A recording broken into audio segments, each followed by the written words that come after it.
Hey there, it's Chris from Good Roads, and last week I cast a set of DIY skateboard trucks, and truth be told, I am completely burned out. I'm spent. I can barely think. And it's important to take care of oneself, so I thought this week I'd take a bit of a break from the big monster projects and do something fun and small. In the long hours of mold design and print post-processing, I was watching a bunch of North of the Borders videos where he makes super fun, tiny, nerdy things. And I've got some fingerboard projects in the pipeline, so I thought it would be fun to take a stab at making some tiny, skatey things. Tiny boardy things? We'll keep workshopping the title, but I'm going to try my hand at some miniature building and make myself a fingerboard obstacle.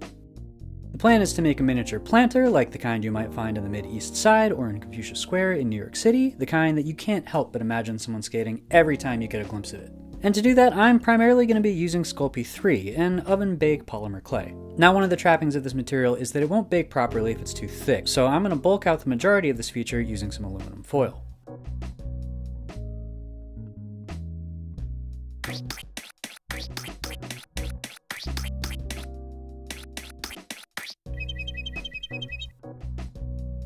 Normally for a build like this, I'd use Sculpting 2, but mine had all dried out, so Sculpting 3 it is. I'm aiming for a red-brown brick color for most of the planter, so I'm going to try to get myself a clay that will give me a good base color, mixing some brown, red, and white, and then a little bit of green.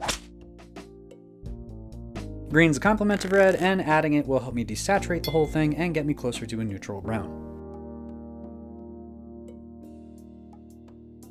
After a bunch of mixing? Yeah, sure. That looks brick-ish. Good enough for rock and roll. The next step is to cover the aluminum bulk in clay. Bueno. Now it's time to start rough shaping the feature. I use this section of dowel to roll in a more consistent transition radius and a pin tool to try to level out the top of the planter.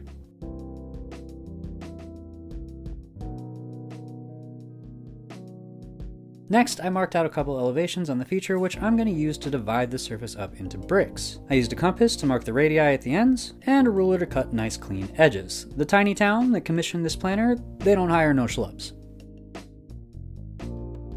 Next, I want to take my smooth, fingerprinted clay and make it look more like rock, and to do that, I'm using a rock. I gently pressed a couple small stones into the clay to imprint a rock texture on the surface. I wanted to make the gaps between my bricks look like grout or look like they had been kind of sculpted in place, and to do that, I'm using the edge of a quarter. The thinking is the knurled edge of the coin will make an even but textured line between my bricks.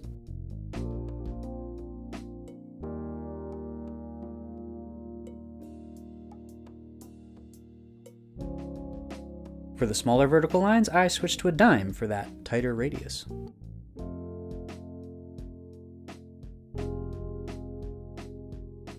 And I'm pretty happy with how that's looking. Next up, I'm going to make the edging bricks of my planter, or as we know them in the skate world, coping. The base color of the bricks that I've been using so far tends towards the purple, so for these bricks I mixed a contrasting yellow-brown, thinking that these might be more of a sandstone. I rolled out and flattened some clay and laid it around the lip of the feature. I used the circle templates in my triangle and the straight edge to cut these bricks to width, and then hogged out a whole bunch of clay in the center of the planter. I'll show you why I did this ugly thing a little bit later. I needed the space, okay? These bricks also need some texture, and since I'm trying to make them seem like a different material, I decided to imprint them with sandpaper instead of stones. Then I folded over a piece of that sandpaper and used it to draw the dividing lines between my bricks.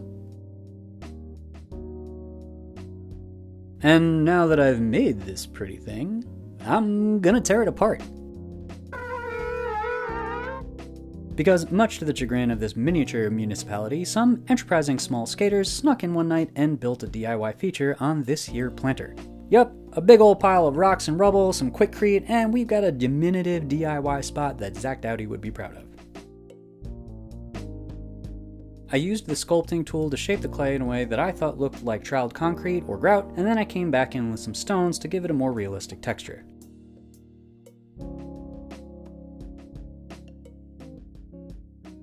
And I think I'm happy with where that's at, so the next step is to bake the clay and set it in place. I moved my sculpture onto a tinfoil covered pan, and then moved it over to the toaster oven.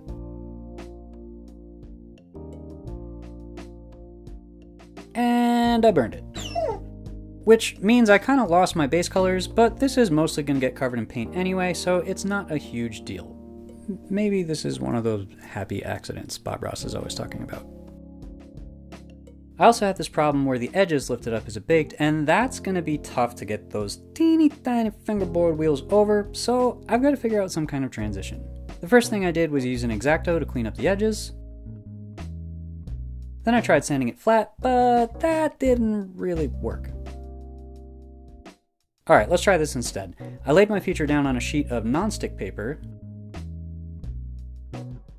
and then used hot glue to build up some material around the outer lip of my planner.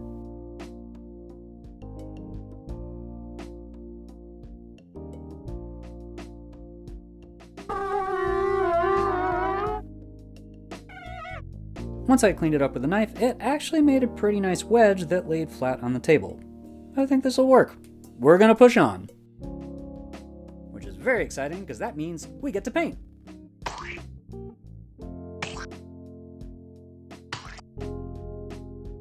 I mixed myself a nice neutral red brick color to work from, and then for the shadows, I added in some purple to darken it and to move it more towards the cool side of the color wheel.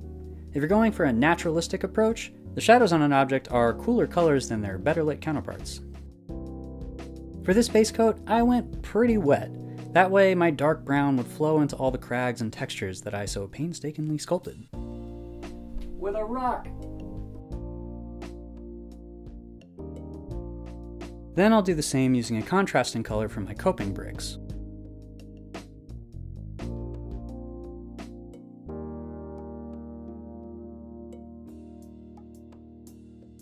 And then once more for the concrete.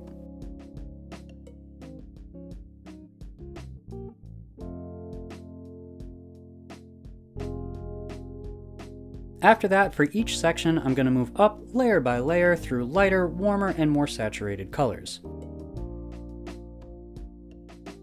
Also, as I go, I'm going to be using a drier and drier brush, a brush that has less paint on it and paint that has less water in it. I'm using acrylics, so water is the thinning agent. You get the idea. What that'll do is allow the lighter colors to sit on the higher parts of the sculpture, creating contrast and highlighting all the nooks and crannies.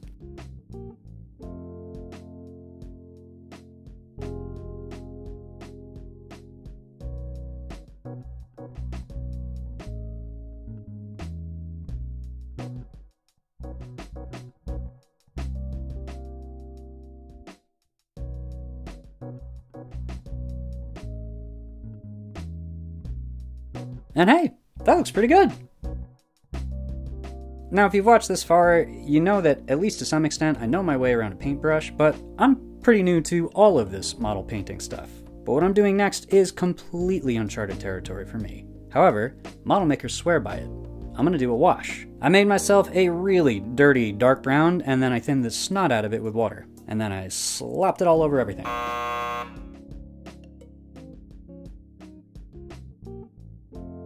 And wipe the excess off with a paper towel. And dang, this worked better than I expected. The wash gets down into all the textures and gives the piece age. This pint-sized planter looks like it is no longer freshly built and that it's had years for gunk and grime to build up. Reminds me of home. The step I want to do next is also new to me, and that is a super light dry brush with white over the high points to really add contrast and highlights. And I mean super light dry brush, like just sort of leave your brush near your white paint. Maybe let your brush just get a whiff of the white paint. However much paint you think is enough, it's probably too much. And then you kind of just gingerly apply it to all the places that you think need to be a little lighter. And that looks pretty dang good, but I still have that big ugly gap in the middle, so let me take care of that. I took a sheet of open cell foam, cut it to shape, and superglued it in place.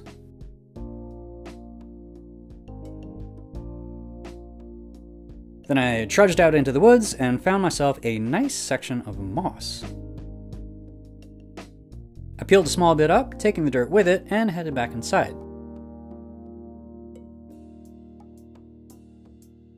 I wetted the foam, and then divvied up my moss and added it to my feature, planting my planter with what looks like tiny little scale plants. I don't know, man, looks pretty cool to me.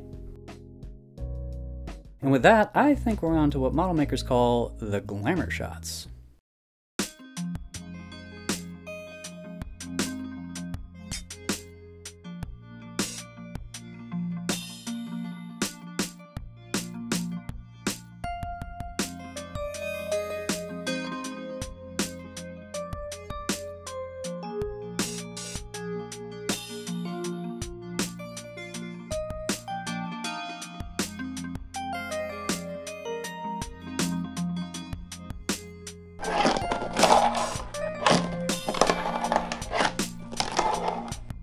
Thanks for watching, y'all. This week's video was a little different, but I had a lot of fun with it, so if you'd like to see more small builds and model making like this, just let me know down in the comments. Like I said, building this feature is in preparation for a couple upcoming fingerboard projects, so if you'd like to see that and a ton of other awesome DIY board sports stuff, just go ahead and subscribe.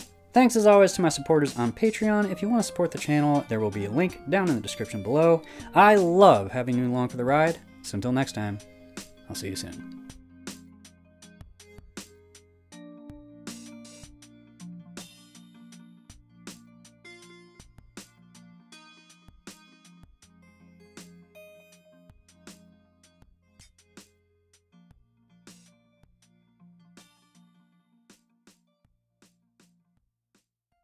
You're crazy!